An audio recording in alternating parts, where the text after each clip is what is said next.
সংকটাপন্ন ৫টি ব্যাংক একীভূত করে গঠিত সম্মিলিত ইসলামী ব্যাংকের আমানতকারীরা জমানো টাকা লাভসহ ফেরত পাবেন বলে আশ্বস্ত করেছেন অর্থমন্ত্রী আমির খসরু মাহমুদ চৌধুরী।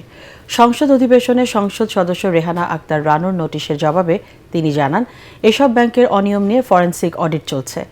দায়ী ব্যক্তিদের সম্পদের নিয়ন্ত্রণ বাংলাদেশ ব্যাংক যাতে নিতে পারে সে বিষয়েও আইন সংশোধন করা হয়েছে বলে জানান তিনি।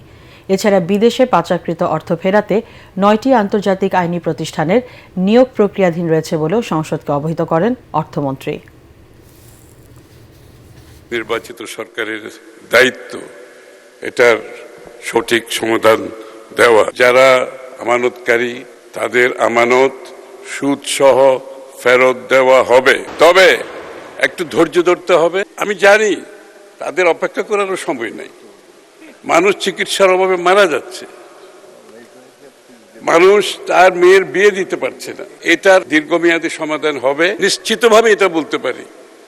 আমানতকারীরা তাদের টাকা ফেরত পাবে, সুদসহ ফেরত পাবে।